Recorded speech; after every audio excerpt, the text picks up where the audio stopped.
धक धक गर्ल माधुरी दीक्षित की एक वेब सीरीज नेटफ्लिक्स पर लॉन्च हुई है। 8 एपिसोड्स, हर एपिसोड ऑलमोस्ट 45 से 50 मिनट का, बहुत लंबा। हेलो, मेरा नाम है योगी और हमारी मुलाकात बार बार होगी। माधुरी दीक्षित या कहे माधुरी नेने जी ने डिजिटल प्लेटफॉर्म पर भी अपना डेब्यू कर लिया है फेम गेम से, जिसका पहला नाम फाइंडिंग अनामिका था। और सच कहूँ, फर्स्ट एपिसोड देखने के बाद मुझे ऐसा लगा कि यार जल्दी से इसका दूसरा एपिसोड देख ही लेते हैं, क्योंकि फर्स्ट एपिसोड के लास्ट में एक इंटरेस्टिंग सा क्लिफ हैंगर छोड़ा है। और जैसे जैसे मैं दूसरे एपिसोड से तीसरे की तरफ बढ़ने लगा, मैंने सीरीज को बीच में ही छोड़ के एक लंबा सा ब्रेक ले लिया। नींद आने लग गई थी, क्योंकि फर्स्ट एपिसोड के बाद इसकी स्टोरी बहुत ज्यादा ड्रैग होने लगती है। पर फिर भी दूसरे दिन मैंने इस सीरीज को कंप्लीट कर दिया। अब स्टोरी है अनामिका आनंद की, बॉलीवुड की एक मशहूर एक्ट्रेस जो सडनली गायब हो चुकी है। अब केस बॉलीवुड से जुड़ा है तो इसमें लोगों की सिंपैथी, पुलिस का जोरदार इन्वेस्टिगेशन और मीडिया भी शामिल है। और किसी को नहीं पता कि वो है कहाँ। कोई सोच रहा है कि किडनैप हो गई, कोई सोच रहा है कि भाग गई और कोई सोच रहा है कि उसका मर्डर हो गया। और इसी टॉपिक पर इस सीरीज के 8 एपिसोड खींचे गए हैं। हाँ, खींचे गए हैं। बट मुझे लगता है 30-30 मिनट के 5 एपिसोड भी बहुत हो जाते इस सीरीज की स्टोरी को समझाने के लिए। इस सीरीज में एक बॉलीवुड एक्टर की बैक स्टेज लाइफ और घर की लाइफ फिल्मों से कितनी अलग और हार्श होती है, इस पर ज्यादा फोकस किया गया है। पर अगर इस सीरीज का फोकस बस यहीं तक होता तो सीरीज में एक टाइम पर मजा आ भी जाता। पर पता नहीं क्यों इसमें गे एंड लेस्बियंस पर भी फोकस किया गया है, जो बिल्कुल भी जरूरी नहीं था। स्टोरी सिंपल सी और परफेक्ट हो सकती थी अगर स्टोरी को सिर्फ अनामिका आनंद के गायब हो जाने पर ही फोकस किया जाता। मुझे पर्सनली फर्स्ट एपिसोड के बाद इसका लास्ट एपिसोड ही एंगेजिंग लगा, क्योंकि उसमें सस्पेंस ओपन होता है। पर बाकी एपिसोड्स को देखते वक्त मैं बस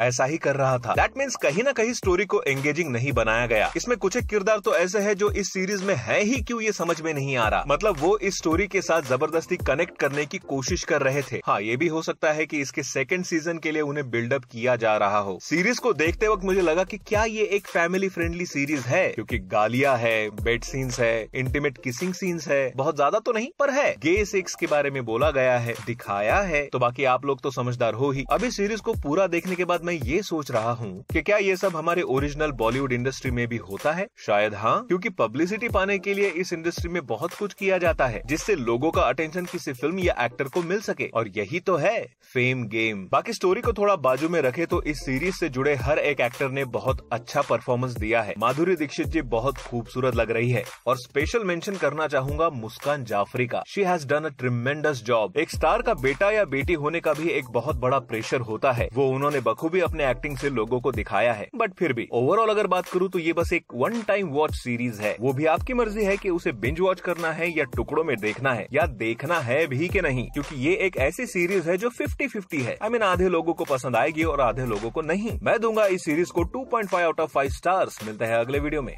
बाय।